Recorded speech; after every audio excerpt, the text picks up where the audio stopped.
Governor Punjab عمر سرفراز چیمہ برطرف، speaker Punjab assembly قائم مقام گورنر ہوں گے، نوٹیفیکیشن جاری۔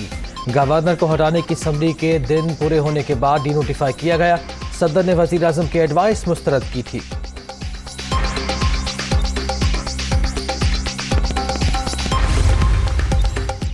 عمر سرفراز چیمہ گورنر پنجاب نہیں رہے، برطرفی کے بعد پنجاب حکومت نے سیکیورٹی بھی واپس لے لی۔ عمر سرفراز چیمہ کو گورنر ہاؤس میں داخل بھی نہیں ہونے دیا جائے گا۔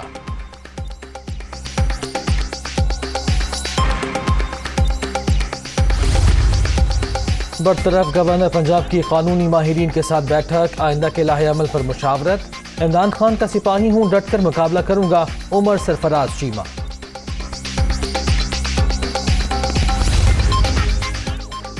آئین کے مطابق گورنر صدر مملکت کی رضامندی تک عہدے پر قائم رہیں گے۔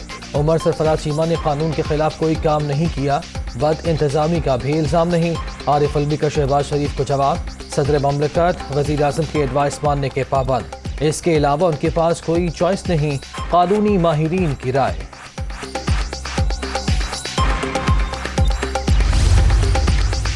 وزیر اعلیٰ پنجاب حمزہ شہباز کا بڑا فیصلہ، ایڈوکیٹ جنرل پنجاب احمد اویس کو عہدے سے ہٹانے کی منظوری دے دی۔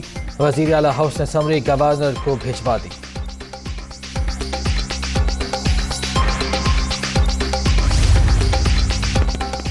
وزیر اعظم شہباز شریف کی زیر صدارت وفاقی کابینہ کا اجلاس آج۔ عمران خان کے ریاستی اداروں کے خلاف بیانات کا جائزہ لیا جائے گا۔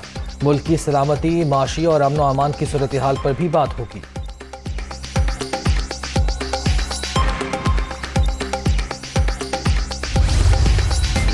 عمران خان نے اداروں سے متعلق زہر اگلا تقریر کا نوٹس لیا جائے، شہباز شریف کا مطالبہ۔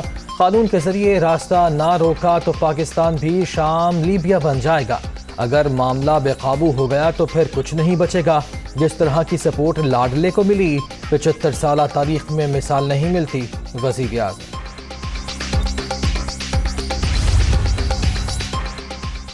عمران خان کا اداروں کے خلاف بیان، قومی اسمبلی میں مذمتی قرارداد متفقہ طور پر منشور، ادارے میں دراڑیں ڈالنے کی سازش کی گئی۔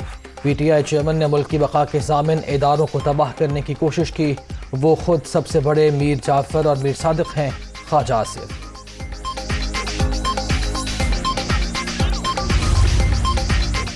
تحریک انصاف آج جہلم میں میدان لگائے گی، کرکٹ گراؤنڈ میں جلسے کی تیاریاں مکمل۔ عوام کو بتانا ہے بیرونی سازش سے مسلط کی گئی حکومت منظور نہیں، پاکستان کو حقیقی آزادی دلوانے کے لیے سب مارچ میں شرکت کریں، عمران خان کا پیغام۔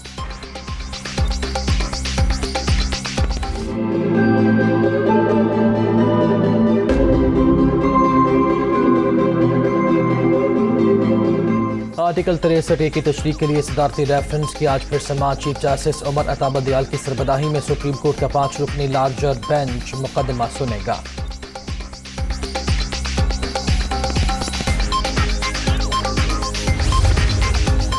ای سی سی کی 30 لاکھ ٹن گندم درآمد کرنے کی منظوری، یوٹیلٹی سٹورز پر سبسڈی جاری رکھنے کا فیصلہ، 10 کلو آٹے کا تھیلا 400، چینی 70 اور گھی کی قیمت 260 روپے برقرار رہے گی۔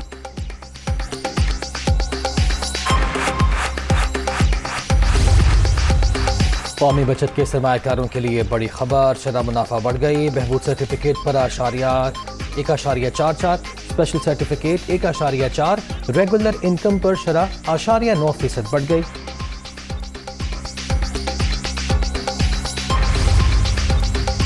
آج درخواستوں کی وصولی جاری، 15 مئی کو قرآن اندازی ہوگی۔ اب تک سرکاری حج کے اخراجات کا تعین نہ ہو سکا، خرچ 7 سے 10 لاکھ روپے تک ہونے کا امکان۔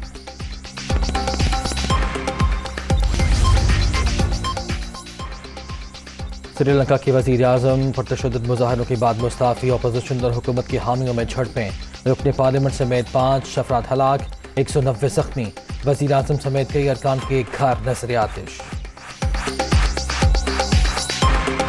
اٹالین فٹ بال لیگ میں دلچسپ مقابلے جاری، ایف سی فورنٹینیا نے روما کو 2-0 سے شکست دے دی، فاتح ٹیم کے سٹار کھلاڑی نکل گونز کا شاندار گول۔